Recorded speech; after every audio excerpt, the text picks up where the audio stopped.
All right, now I like to do a series on market defense or private defense. And to start off, I want to begin by analyzing government defense a little bit, not in totality, of course. And I think the main fallacy, the main problem as it's perceived in public perception and by most people in this regard, it's a similar fallacy that we see in pretty much all government programs, and that is that people assume that the government has different motives, that it's altruistic, that it operates for the benefit of the citizenry and not for the benefit of the bureaucracy and the politicians and the political class.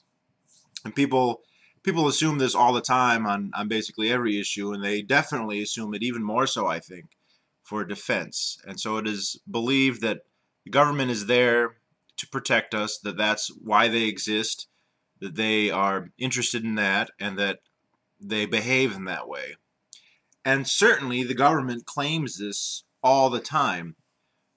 In periods where people are really against the government, they're really explicit about this. I remember reading about Stenkin Razin, who was a Cossack who rebelled against the Tsar, and he had a argument after he was captured by some nobleman or whatever, and the nobleman was really explicit.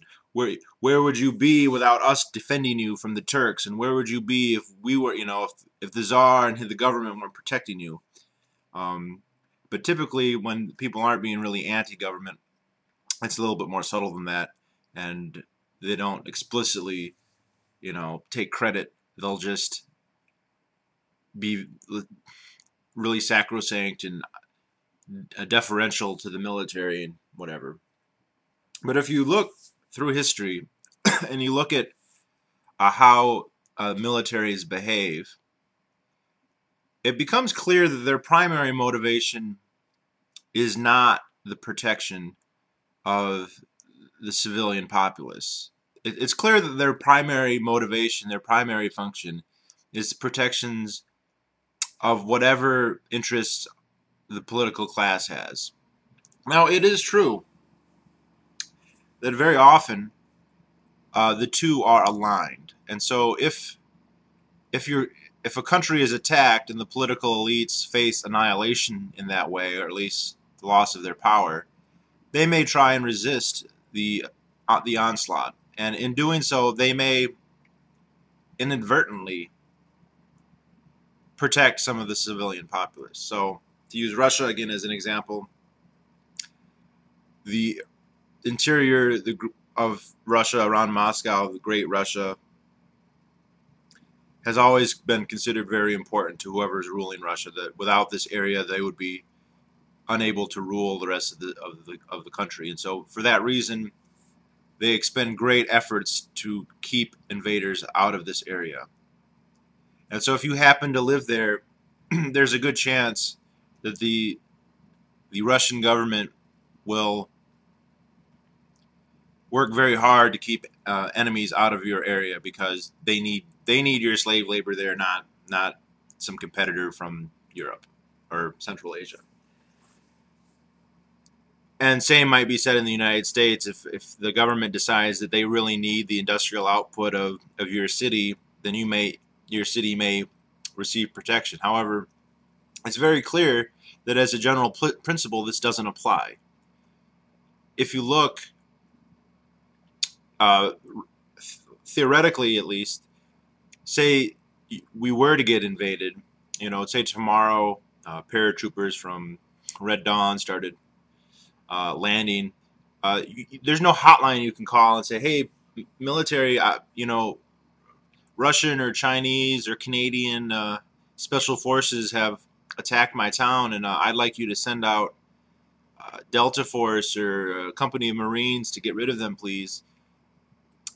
That's totally absurd, and in fact, it's so absurd that there isn't even such a hotline to call. You wouldn't even have a means of even addressing the military about anything, really, let alone to come and protect you. And they would never view this say they were getting thousands of calls to this effect, they would never view this as a priority. Their priority is always going to be to defend the political class, because that's where they get their orders from. A pretty clear example of this is that it's pretty well known in the United States that the government has built extensive, although we don't know how extensive, subterranean bunkers and all sorts of strong points, presumably to withstand a nuclear war of some type.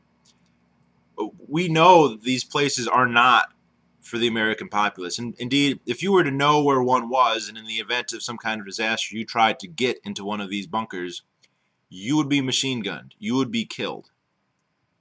They're not there for you. They've spent your tax money. They taxed you your whole life and regulated you and lorded over you your whole life.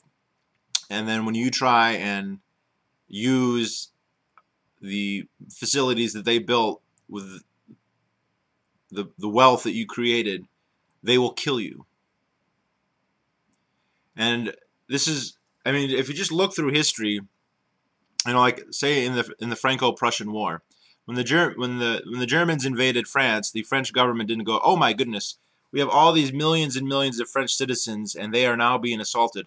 What will we do to protect all of them and protect their liberties?" I mean, we're the government, right? It's our purpose. The purpose of government is, its existence is to protect the citizens, and now the Germans are hurting our citizens, so we need to quickly rectify this. No, what did they do is they put all of their effort into making Paris into a fortress. Not all of France, not every person in France. They made no effort at all to that. But the ruling parties in France, they govern from Paris. It's always been the tradition in France that if you want to rule the whole of France, you have to rule Paris. To leave Paris is to invite some mob in Paris to become the new government. And so the government put all of its resources into building, an invincible wall of fortresses around Paris and everything necessary to keep Paris provisioned and well stocked. And that was their number one priority. And if you lived in Paris, then you received ancillary benefits from that. But if you were any other Frenchman, you were literally on your own in terms of protecting yourself from the German onslaught. And in that case, just regular Frenchmen did a lot better against the Germans than the French state did. And these aren't just like weird examples. This is pretty much how all governments behave at all times. It is true that there may be soldiers or generals who view themselves as protecting the citizenry, and as I said, sometimes that's an ancillary benefit, but that's never the primary cause. And if we look, we know that militaries did not come about because of market failure. If we look at the history of states, there was no, "Oh, we're defenseless, we can't, we're always being attacked, let's have the government just create a tax-based private army to defend us." Whoever was in the state created the military, and the main reason they did it was to collect taxes, to collect revenue, not to protect from foreigners. And to the extent that it is there to protect from foreigners, it's to protect the elites from foreigners, to keep their turf, so to speak. So it's very important right off the bat that people not make the mistake of assuming that the government is selfless and that it doesn't have its own motivation. And again here, that's not to say that everybody who was ever in government sought to use the military to oppress the people. If you're somebody who takes pleasure out of being altruistic, then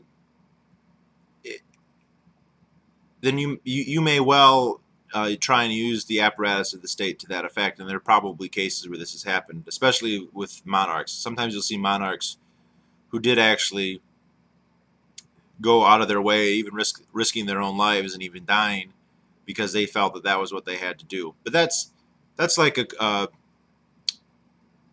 that's just a rare aberration, really. Typically, you don't see that, and the incentives are such that it's unlikely that government is ever going to act in that way. So it's this is really important because if people are operating on the assumption that the state exists for that purpose, then they're never going to. Well, it's going to be a lot harder for them to accept an alternative. But if you just point out that's not why the military exists. You know, the military obeys the political class. And what if tomorrow Barack Obama decided that to pay our debt to China, he was going to give Alaska to China? Uh, you know, and then the Chinese government started, you know, roughing up all the Alaskans and eliminating all the liberties that they like so much. Uh, it would be vain for them to say, "Oh, but we pay taxes to the federal government. We spend all this time and money for our protection. Where is it? We demand it now." They would have. Too bad. I mean, the political class decided that paying back its debts to China were more important than any claim you had to protection from, and so they just, you know, reneged on any implied promise. And again, there again, it's an implied promise that they'll protect you. It's not explicit, and they can revoke it at any time. You know, I mean, if there's a major assault, and this is what happens usually, if a country is majorly assaulted, the government immediately takes up the stance of only defending the areas that are most important to its continued rule of the country. And if you don't live in one of those areas, tough. You're still supposed to be patriotic. You're still supposed to love them and give them your taxes and be their slave, but they're not actually going to protect you. They're not even going to pretend to. So right off the bat, this is something that people have to realize when thinking about this issue.